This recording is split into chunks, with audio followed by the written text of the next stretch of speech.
Are you a home buyer wondering when it's best to request repairs after a home inspection or negotiate for a credit? In this video, I'll walk you through how to make smart decisions based on the severity of the issues, market conditions, and more. Whether you're dealing with major repairs or cosmetic concerns, I'll explain what factors to consider before making your post-inspection requests.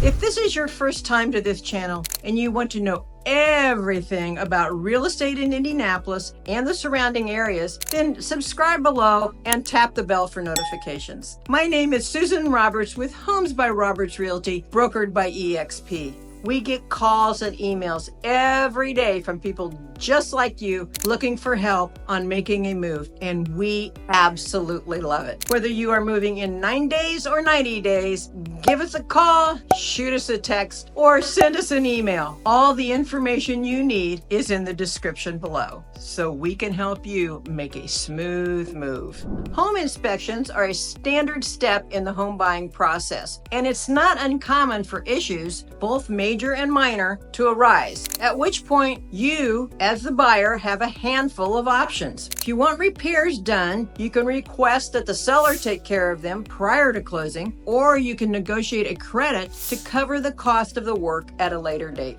Alternatively, you can move forward with buying the house as is, or as long as you didn't waive your inspection contingency, walk away. So today we're diving into one of the trickiest parts of buying a home, post-inspection negotiations. And it is an art to negotiate them. So just imagine that you just had your home inspection and now there are some issues. Do you ask the seller to fix them, or is it better to ask the seller for a credit? Did you know one option might save you time and money while the other could delay closing? Let's break it down together. Let's talk about when it makes sense to ask for a credit instead of repairs. If you're someone who prefers having control over the quality of the repairs, a credit might be the best option for you. By asking for a credit, you can hire your own contractor, choose your own materials, and schedule the work on your timeline. For example, say the home inspection finds an issue with the plumbing or roofing and it's not urgent. Asking for a credit allows you to fix it at a later date, or maybe save a little by doing some of the work yourself.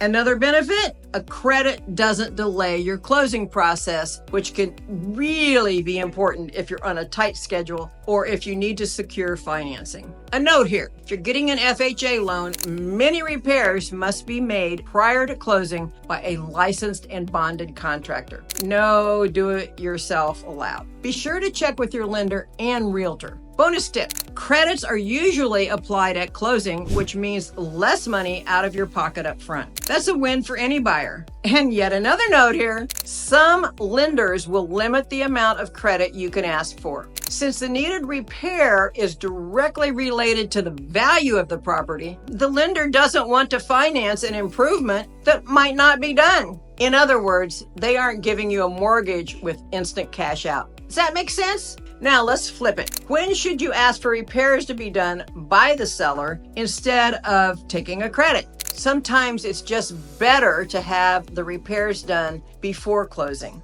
If the issue is something major, like say mold, structural damage, or even some sort of an electrical safety hazard, this is where you want the seller to step in. Major repairs can uncover even more hidden problems once the work begins, and a credit might not cover the full cost. Trust me, you don't want to take on that risk. In fact, your lender might even require certain repairs before approving your loan. Remember that FHA loan? So in some cases, it's not just about your preference, it's a requirement. So how do you decide between asking for a credit or having the seller fix the issue? Here's what you need to think about. Number one, urgency. Is this something that needs to be fixed before you move in? Number two, cost. Will the credit be enough to cover the repairs? Your timeline. Do you need to close quickly, or can you afford a delay?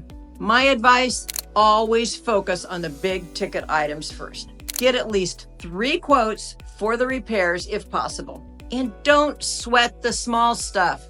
Cosmetic repairs like paint touch-ups or minor landscaping, those can wait. At the end of the day, requesting repairs after a home inspection is about balance. You don't want to overwhelm the seller with a long list, but you also want to protect yourself from costly issues down the road. And believe me, I've seen like a 3-page list down to replacing the color of a switch. Seriously, whether you go with repairs or credit, make sure it fits your needs and budget. Finally, know that you can also negotiate a mix of repairs and credits if there is a significant amount of work to be done. Once you receive your inspection report, again, get at least 3 quotes for any needed repairs, and then approach the negotiation with care, focusing on the major issues rather than the cosmetic ones. Remember that wrong color of a switch? They wanted white instead of beige? Oh well. Also know that the seller is not obligated to use your contractors for the repairs. It is the seller's decision as to who they are going to use for the repair. Be sure your agent asks the list agent for the contractor's invoice to verify that the repairs have been done by a licensed and bonded contractor. If this video helped you understand post-inspection negotiations a little better, make sure to give it a thumbs up. And don't forget to subscribe for more home buying tips and real estate advice. See you in the next video.